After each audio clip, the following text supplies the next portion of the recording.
Kedudukan dan peran PNS dalam NKRI.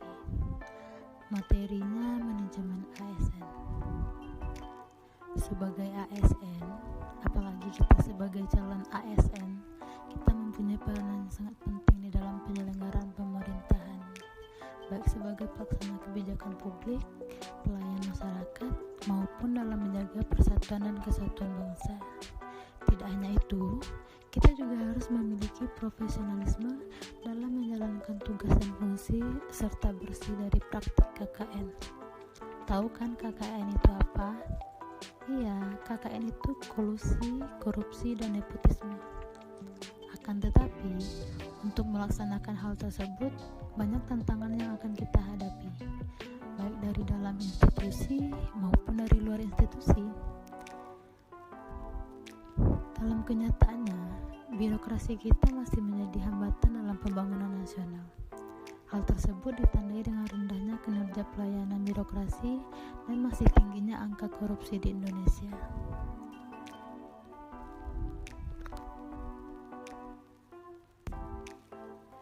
Manajemen ASN lebih menekankan kepada pengaturan profesi pegawai, sehingga diharapkan agar selalu tersedia sumber daya ASN yang unggul selaras dengan perkembangan zaman.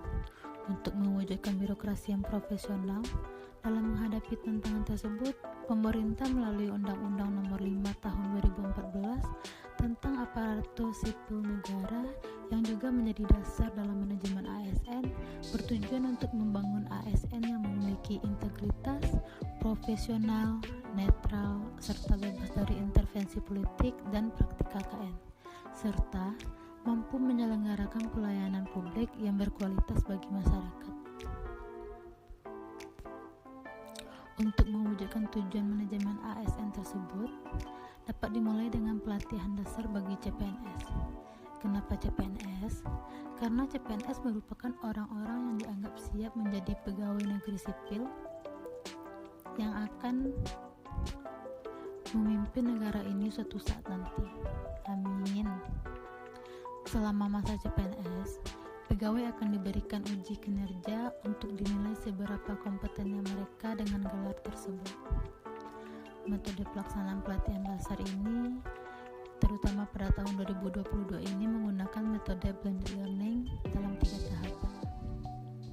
Tahapan pertama, yaitu pelatihan mandiri secara daring melalui MOOC atau Massive Open Online Course. Adapun cara belajarnya, yaitu dengan menyaksikan video pembelajaran dengan tujuan mengumpulkan trofi yang akan dijadikan sebagai acuan untuk melakukan penilaian sikap dan perilaku. Di akhir tahapan MOOC ini, ada evaluasi akademik yang wajib diikuti oleh peserta dan wajib lulus. Tahap ini merupakan syarat yang harus dilalui oleh CPNS sebelum masuk ke tahap selanjutnya. Tahapan yang kedua yaitu pembelajaran kolaboratif atau distance learning. Pada tahap ini, seluruh peserta didaftarkan oleh Lembaga Pelatihan atau BKPSDMD Provinsi Kepulauan Bangka Belitung untuk dapat mengakses e-learning dengan 4 agenda materi.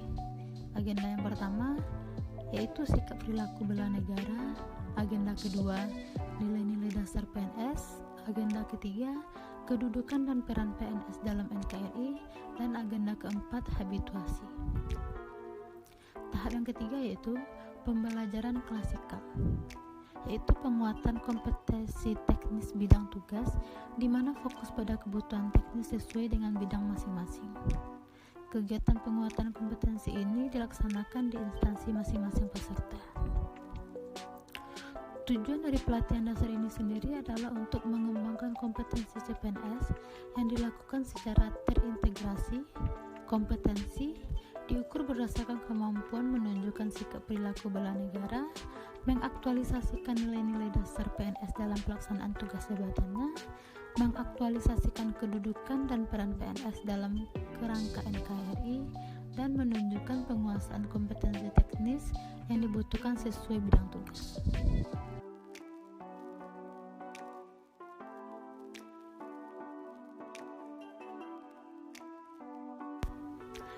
Nah, itu tadi penjelasan mengenai kedudukan dan peran PNS dalam NKRI. Untuk materi selanjutnya akan kita bahas pada podcast yang akan datang. See you.